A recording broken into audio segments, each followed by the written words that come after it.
Bismillahirrahmanirrahim. Assalamualaikum warahmatullahi wabarakatuh. Waalaikumsalam warahmatullahi wabarakatuh. Dosen yang saya hormati Ibu Ratih Pratiwi SPD MSI MM selaku dosen pengampu mata kuliah pengantar manajemen. Kami dari kelompok 7 yang terdiri dari saya sendiri Vina Amalia sebagai moderator, dan di samping saya ada Firilia Harisma, saya Firlatiana Berdian, saya Desi Nur Halisa, saya Felisa Sianinu, saya Divaryasa Budityo.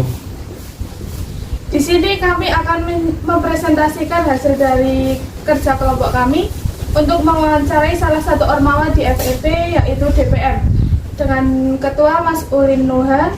Berikut beberapa pertanyaan yang kami ajukan kepada Ketua DPM tersebut. Pertanyaan pertama, DPM itu organisasi seperti apa dan mencakup apa saja? 2. Pernah melakukan kerjasama dengan pihak mana saja dan bagaimana upaya agar kerjasama tersebut mengalami kesuksesan bukan kegagalan? 3. Selama menjabat sebagai Ketua DPM, apakah pernah mengalami kegagalan dalam menjalin kerjasama? 4. Kontribusi apa saja yang pernah dilakukan dalam masa jabatan? 5. Bagaimana cara Kakak mengkondisikan semua anggota DPM agar para anggota tetap menjalankan pertanggungjawabannya dengan baik? 6. Apa yang menyebabkan gagalnya organisasi dalam membangun sistem informasi manajemen? 7. Bagaimana pendapat Kakak mengenai sistem informasi manajemen? 8. Bagaimana sebuah sistem informasi manajemen dapat memberi manfaat bagi sebuah organisasi terutama di dalam lingkup DPM? 9. Menurut pendapat Kakak, sistem informasi di manajemen apakah sudah berjalan dengan baik? 10. Pasang surut yang pernah dialami Kakak selama menjabat sebagai Ketua DPM dan bagaimana melewati pasang surut tersebut? Kemudian hasil wawancara kami akan disampaikan oleh rekan-rekan saya. Silakan. Kesimpulan dari wawancara yaitu bahwa organisasi DPM dapat berpengaruh dalam perkuliahan. Karena dengan mengikuti organisasi DPM dapat memperluas wawasan sebagai sarana untuk mengembangkan diri dan dapat berpikir kritis. Selain itu, DPM dapat menjadi sarana untuk menyampaikan informasi dalam manajemen. Pasang surut atau kegagalan menjadi pemimpin dapat dilalui dengan cara mengevaluasi, merancang hal-hal yang telah dilalui sebelumnya supaya mencegah terjadinya kegagalan tersebut. Pemimpin juga dapat menjalankan tugas dengan para anggota walaupun para anggota berbeda-beda, tujuannya pun berbeda. Karakteristiknya berbeda, tapi pemimpin dapat menyatukan pikiran mereka dengan cara mengetahui tujuan. Niat anggota masuk organisasi agar antara anggota, keinginan anggota, dan ketua satu visi satu tujuan. Tidak bertolak belakang dengan adanya persatuan itu. Jadi tahu organisasi yang dijalankan dan arahnya mau kemana. Selanjutnya, kerjasama yang pernah dijalin yaitu selain kerjasama dalam instansi yang berkaitan DPM, juga bekerja sama dengan kampus lain, seperti membuat forum di sini. Visi dari satu periode DPM pada tahun ini memang membuka forum agar dapat bekerja sama dalam satu forum, terutama forum legislatif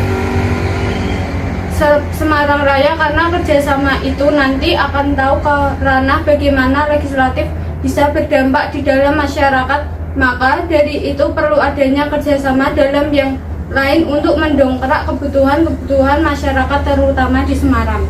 Selanjutnya, terkait masalah kegagalan dari anggota DPM sesuai visi misi periode tidak ada, tapi memang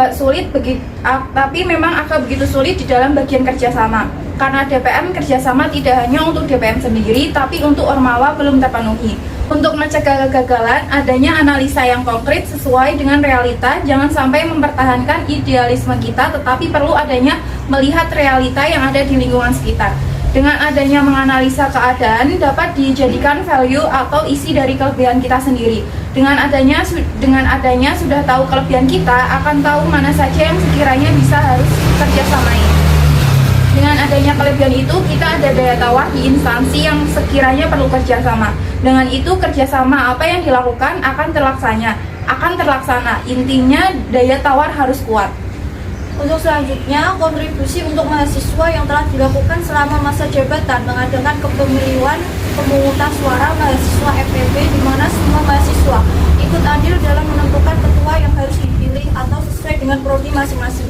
Jadi di saat nanti terdapat permasalahan yang ada seperti fasilitas ataupun pembelajaran yang ada di kampus, jadi kita tahu arahnya kemana karena sudah tahu ketuanya siapa. Selanjutnya pendapat mengenai sistem informasi manajemen yang berkaitan dengan mahasiswa. Bunda Rara sebagai kaprodi kita cukup baik dan mempunyai dampak yang baik bagi mahasiswa, terutama semester tua. Sistem informasi benar-benar intens, jadi yang dibuat kaprodi manajemen sendiri, karena apapun itu sebagai mahasiswa kita dituntut untuk mencari informasi sendiri, tetapi perlu adanya wadah informasi yang jelas dari kaprodi sendiri untuk mahasiswa. Seperti halnya dalam kegiatan organisasi mahasiswa atau kegiatan lomba-lomba dan lain-lain, di manajemen sendiri sistem informasi sudah cukup bagus, sudah ada beberapa grup, ada masing-masing angkatan masing-masing klub, begitupun fungsi dari Komting sebagai jembatan informasi sudah ada, jadi dapat mempermudah sistem informasi ke mahasiswa.